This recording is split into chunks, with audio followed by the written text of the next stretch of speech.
Hi everybody. This is just a quick video to talk a little bit about setting up a still life and show you how to start a drawing using line. So setting up my still life, I just picked out a couple of objects that have different shapes and like a little bit of variation. So I've got a soda can, my pencil cup for something with sharp edges, and then just a couple of books.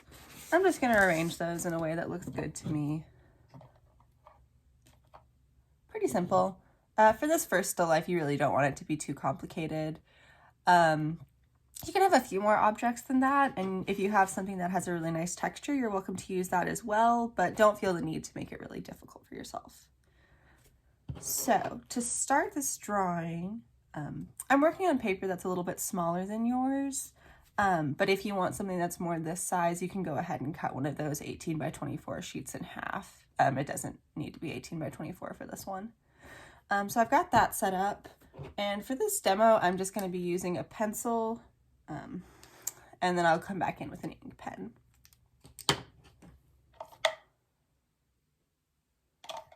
And it looks like the pencils I've got here are 2B, which is probably a little bit darker than what you guys want to use for a first layer. So I'm going to go ahead and use this mechanical pencil instead. All right, now the way I like to start a drawing, especially if I'm drawing from observation, is I want to find the basic geometric shapes I'm looking at. And this is something that we'll talk about more in the next couple of lessons, but I think it is the easiest way to start a drawing, so I'm just going to give you guys a little bit of a preview of that. So when I'm looking at this soda can, I'm seeing the top of this is kind of an oval shape when I'm looking at it from an angle, and then it kind of goes into be a tube. So I'm going to figure out where I want to put that on my paper. I'm going to draw that oval. Now I could make that a little bit wider there. And then I'm going to draw those two sides going down. And that's just a really simple outline that I can refine more. So one of the main kinds of lines that you'll be working with as an artist are the outline. That's probably the most common kind in drawing. And there are some other kinds that we'll talk about as well. So when I'm drawing from observation, I want to make sure that I'm measuring things. And the way that you measure things is you're gonna do that silly thing that you always see artists do in movies, where you hold your pencil out and you mark it with your thumb, and that's gonna measure the size of something, and then you can use that measurement to compare the size of that object to other objects. So using that method, and you want to always make sure that you're doing that with your arm fully extended so you're not accidentally changing your measurement. So doing that, I can see that my pencil cup is just a little bit shorter than my soda can. So I'm going to replicate that measurement. Another great thing you can do with pencil measuring is you can hold it up to the angle of something, and you can measure that angle and then carry it down with you. So these books I have are kind of sitting at an angle, so they're not going to be perfectly square. I'm going to have some diagonal lines there. And the same goes for that pencil cup. So I'm just measuring those angles as I go through, checking. And this is just a really nice way to keep yourself accurate while you're drawing from life. And for that pencil cup, I'm going to it's basically a square. So I'm going to draw this simple little square shape, making sure that I'm measuring those angles. And again, this is something that we'll talk about a lot more later on. So I'm just going to keep sketching those things in. Keep measuring. Pencil measuring is really one of the most effective things that you can do when it comes to drawing from observation. I love it. I do it all of the time. And you'll see that I'm changing things a little bit as I go through, and that's why you always start with a pencil, even if you want your finished drawing to be in pen. You want to make sure that you have something to start with that you can change and erase as you need to. Let's do that a little bit there. And you have a really nice eraser in your kit, so that'll always be easier and make cleaner and erase things cleaner than a normal pencil. Back of the pencil eraser will, so don't forget to use that. And so I've got my outline pretty close to done here.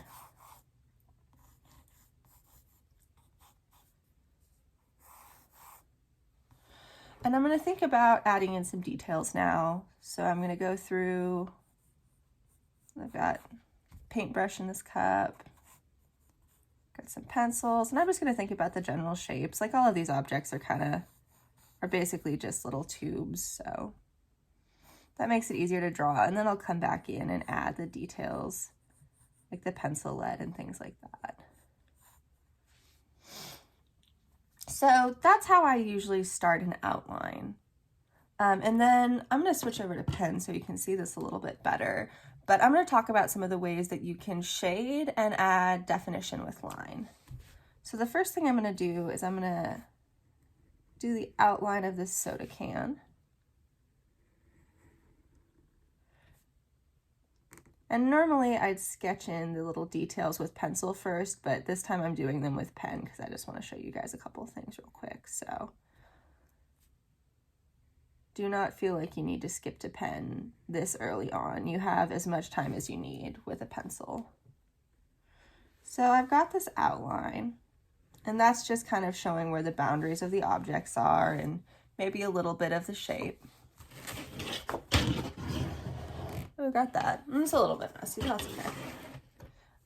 So what I'm going to do is I'm going to use some contour lines. And a contour line is just a line that you draw that follows the shape of the object. So this can is round, and I can kind of see it in the shading, like that little lip of the can curves. So I'm going to draw that. I might draw some more of those, and that'll just help me get even more definition and kind of emphasize the shape. So that's one way to use line. You can do some details. So we've got some straight lines on here too. I'll draw those in. And then another really great way to use line is, especially if you're drawing with a pen, you can use line to shade things. So I'm going to get in the outline of this pencil cup really quick. Okay, so this is something that I demoed, or you could see it on my chart when I did the mark making exercise, but you can use line to shade. So we've got straight lines that are just going in one direction, and those are called hatch marks. And you can see how that gives the illusion that this side of the pencil cup is darker, those lines. But that's called hatching. And another thing you can do is come back and you can do cross hatching, which is just lines going in another direction. So you're kind of making a little checkerboard pattern.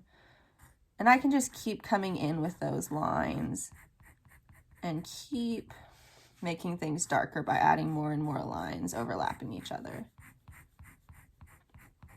So that's one way to shade with line. We can do that. Just come in and add a few more details here. There you go. So when I'm doing still lifes, it's always nice to have a variety of shapes. So you guys can see the contrast between like those square objects and the round ones. So think about having a little bit of variety there. Don't feel the need to get too complicated for this first one. And I can just keep adding in these outlines.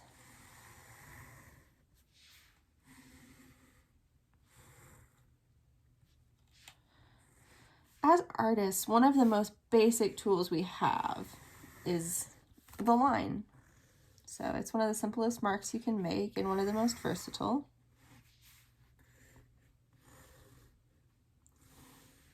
And I can do details with lines, so I might fill in some of this like texture from the book pages.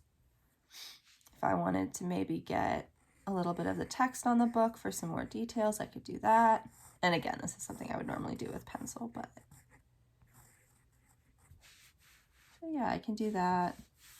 Maybe I want to mix up how I'm shading things, and I'll do some like scribbled lines. So there are all kinds of different ways to get marks down on paper. Another thing to think about when you're doing lines is line thickness or line weight. So right now, all of these lines are kind of the same weight. So one thing I could do is I could switch to a thicker pen, or I can go back over these lines and make them a little bit darker to kind of emphasize them. So maybe I'll decide I want to do this. And you have a couple of different sizes of these Micron pens, so don't be afraid to use some of the larger ones and the smaller ones. The bigger the number, the thicker the nib, which means the thicker the line. So your 1 pen is going to be thinner than your 3 pen, which is going to be thinner than your 5 pen. So yeah, we can do that. We can thicken those lines, play with line weight.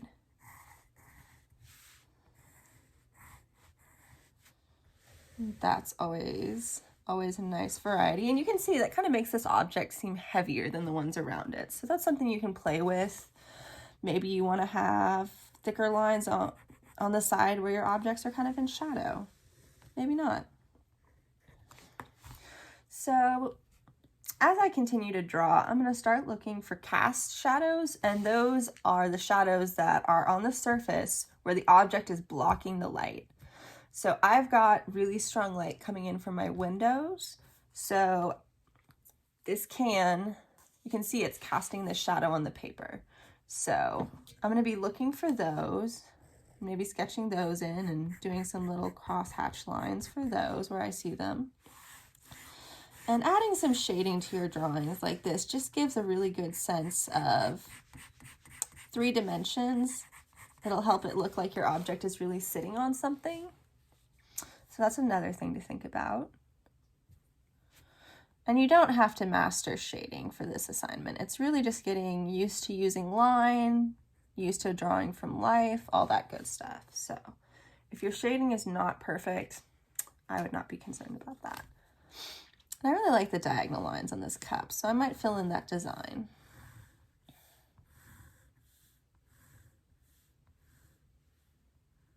So as you're using lines, you can think about curving lines like I'm using on this can, those contour lines versus the straight lines that I might use on this book.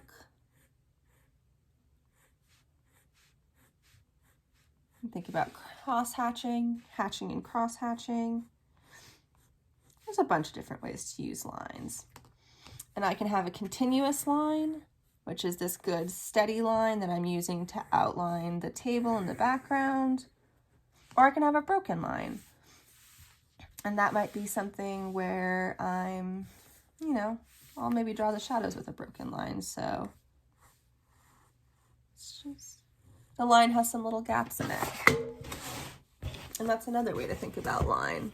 Continuous versus broken line. So as you're doing this drawing, my recommendations would be to find some objects that are pretty simple and you can tell like the basic geometric shape they have. So choose some simple objects, set them up in a nice way, look at them and try to find the basic shapes that they have. Sketch those in with pencil, and then you can finish this with pencil or pen if you prefer. And try to finish this drawing using line. Think about outlines, contour lines. Think about how thick or thin your lines are. Think about if you want to draw with continuous lines or broken lines. And just try out a couple of those different things. If you decide to use pen, you can think about different ways to shade, like different patterns. So you can use this hatching and cross-hatching, or you can use these scribbled lines here that are just kind of overlapping wildly. And that's just a determination of how dark you want your shading to be. If you're trying to communicate some kind of texture, that's another option to use. But yeah, so we'll talk about this more in class, but this is just a really simple setup video so you can kind of see how I would approach this assignment.